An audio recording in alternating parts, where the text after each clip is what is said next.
It was the epicenter of power, the peak of European luxury. 10,000 residents lived in a palace that redefined magnificence.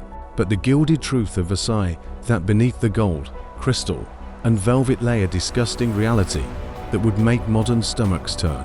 Versailles was not just a palace, it was a luxurious cesspool, a place where absolute power met absolute filth. The smell of ammonia, rot, and human waste was so strong it could be smelled from the gardens. This is the history of Versailles that has been deodorized by museums. It's a story of diamonds and excrement, of splendor and decay. The biggest enemy of the courtier wasn't an assassin, it was water. In the 17th century, medical experts believed that hot water widened the pores, allowing deadly diseases like the plague to enter the body. King Louis XIV, the Sun King, is rumored to have taken only 3 baths in his entire life, often under doctors' orders for illness, rather than hygiene. Cleanliness was maintained through dry washing. Aristocrats would change their linen shirts and chemises multiple times a day, believing that the linen would absorb the sweat and dirt from their skin. But the filth didn't disappear. It just transferred to the clothes, which were rarely washed in hot water. The scent of decay was masked by massive doses of heavy, animalistic perfumes, musk, civet, and ambergris designed not to clean, but to hide. Versailles became known as the Perfumed Court, a name that meant it was the foulest smelling place on earth. Versailles was a technological marvel, but it lacked one fundamental thing: a sewage system. With 10,000 people living in a concentrated area, the demand for toilets was immense, but the supply was practically non-existent. For the less privileged, public latrines were placed in corridors and stairwells. These consisted of a room with a wooden seat over a shaft. If these were locked or full, residents simply used the corners of the palace.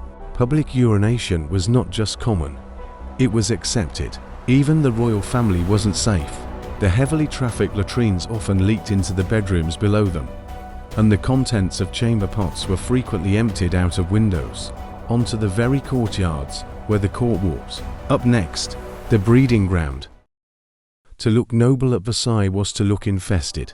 The immense, powdered wigs worn by both men and women were not just fashion statements, they were portable ecosystems. The powder, made of starch and flour, provided the perfect moisture for parasites to thrive. The wigs were rarely cleaned, as hot water would melt the wax and starch holding them together. Instead, they were merely repowdered to hide the filth. To combat the constant, maddening itching, aristocrats carried specialized scratching sticks, long, decorated tools made of ivory or silver, designed to reach the places their hands could not. The wig was not a crown of glory. It was a cage of fleas and lice. Versailles was a concentrated breeding ground for deadly pathogens. Smallpox, typhus, and tuberculosis thrived in the crowded and ventilated rooms. The court was in a constant state of panic over epidemics because the nobility believed that water was dangerous. They did not wash their hands, even when treating the sick. Disease spread through contaminated clothes, furniture, and close physical contact in the pack salons. The palace was a gilded trap, and the sickness of one courtier could, and often did, spread to the entire royal family within days. The appearance of a courtier was deceptive. The heavy makeup, the diamonds, the silk, it all hid a horrifying reality: rampant dental decay. The diet of the nobility was high in sugar, a luxury item, but practically devoid of dental hygiene. Black teeth were so common that they were almost considered a mark of high status, a sign that you could afford the sugar that caused them. When teeth did fall out, it was not uncommon for courtiers to attempt to replace them with teeth bought from the poor, leading to a horrifying trade in human body parts. The gilded truth of Versailles is that the smiles that greeted the Sun King were often as rotten as the corridors they walked through. Up next, the rotting foundations. The Palace of Versailles was an architectural marvel, but it was built on a lie. While the Sun King demanded grand fountains that shot water toward the heavens, the plumbing for the living was an afterthought. The palace's hundreds of latrines, small, Windowless closets with a simple wooden bench emptied into pits located directly beneath the floors or within the thickness of the walls. These pits were rarely emptied. Over decades, the stone and brick became saturated with human waste. The liquid nitrogen and ammonia from the excrement began to eat away at the lime mortar. This wasn't just a smell, it was structural sabotage. In the humid summers of France, the stench would rise through the floorboards of the Hall of Mirrors. Courtiers often reported that the smell of fermented rot was so thick it would make their eyes water while they danced. The foundations were literally dissolving in the waste of the people who inhabited them. For those who didn't want to risk the terrifying, disease-ridden public latrines, there was the chamber pot. But the chamber pot created its own gilded nightmare. There was no organized system for disposal. Servants would often take the path of least resistance. In the 17th century, it was common practice to empty pots directly out of windows into the inner courtyards. These spaces, intended for light and air, became open-air sewage dumps. This led to a permanent layer of filth on the cobblestones. To walk through the palace grounds was to navigate a minefield of human refuse. High-heeled shoes, often credited to Louis XIV, weren't just for height and status, they were a desperate attempt to keep the silk hems of the nobility out of the literal muck of their own making. The filth did not stay contained within the walls. The gilded truth of the gardens was just as grim. The massive amounts of waste from the palace leached into the groundwater, contaminating the very springs that fed the king's beloved fountains. Even more horrifying was the machine de Marly, the massive pumping system designed to bring water from the Seine, because the Seine was effectively the primary sewer of Paris. The water being sprayed into the air at Versailles was often laden with bacteria and industrial waste from tanneries. Courtiers walking through the mist of the fountains were inadvertently being showered in a fine spray of river-borne pathogens. The Garden of Earthly Delights was, in reality, a beautifully manicured biological hazard. The Sun King had created a paradise where every breath and every step was a gamble with mortality. Up next, the Vermin Kingdom.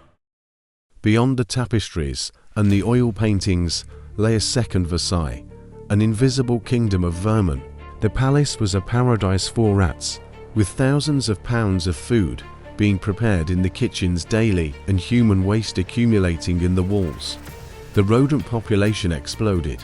These weren't just shadows in the corner. Rats were so bold they would run across the feet of courtiers during royal ceremonies. They gnawed through silk curtains, nested in the upholstery of the king's chairs, and, most dangerously, carried the fleas that acted as the primary transport for the bubonic plague and typhus. But the rats were merely the largest invaders.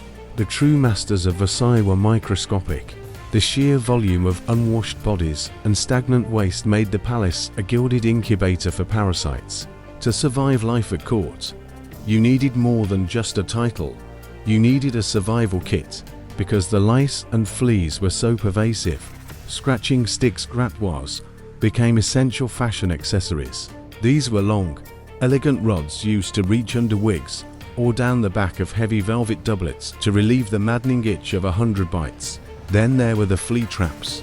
These were small, hollowed-out pendants or boxes, often made of silver or ivory, containing a piece of cloth soaked in blood and honey. The idea was to lure the fleas away from the body and into the trap. Ladies even used flea furs, the pelts of ermine or marten worn around the neck, believing the insects would prefer the animal hair to human skin. The gilded truth was that every count and countess was a walking banquet for the bloodsuckers of France. By the late 17th century, the stench of Versailles reached a tipping point. It wasn't just the smell of sewage, it was the smell of 10,000 unwashed bodies, rotting teeth, and festering wounds. To combat this, the court entered an era of olfactory warfare. This wasn't the light, floral perfume we know today. These were heavy, animalistic scents. Civet, a secretion from the anal glands of the civet cat, and musk were used in such high concentrations that they caused many visitors to faint. The goal wasn't to smell good, it was to create a barrier of scent so thick it could block out the reality of the palace. The Perfumed Court was a sensory assault designed to mask a biological disaster. They were drowning in a sea of jasmine and excrement, a combination so putrid it became the literal smell of the French monarchy. Up next, the fall of the Gilded Truth. By the late 18th century, the Gilded Truth of Versailles had become a national scandal. It wasn't just the extravagance that fueled the anger of the French people. It was the literal stench of it. To the starving masses in Paris, the palace was a giant, perfumed parasite, a place where the aristocracy lived in filth while demanding the finest bread. The hygiene crisis became a political weapon. Pamphleteers wrote about the rottenness of the court, using the physical stench of the palace as a metaphor for the moral decay of the monarchy. When the revolution finally came in 1789, the mob didn't just want the king's head. They wanted to breathe air that wasn't tainted by the waste of 1,000 nobles. When the Women's March on Versailles breached the gates, they were shocked by what they found. The legendary palace was even more disgusting than the rumors suggested. They found corridors that smelled like latrines and courtyards slick with refuse. As Louis XVI and Marie Antoinette were hauled away to Paris, they left behind a palace that was practically uninhabitable. Versailles was abandoned, left to the rats and the slow, corrosive power of the ammonia eating into its foundations. The Gilded Age didn't end with a bang. It ended with the realization that the most powerful family in Europe had been living in a house that was structurally and biologically failing. Today, millions of tourists walk these halls. They see the gold, they see the art, and they see the gilded dream of absolute power. But the floors have been scrubbed, the walls have been sanitized, and the air is filtered. We have deodorized history. The Gilded Truth of Versailles is a warning about the cost of appearances. It shows that when a society prioritizes the facade over the foundation, when it chooses perfume over plumbing, it creates a world that is destined to rot from the inside out. Versailles was never just a palace, it was a golden grave.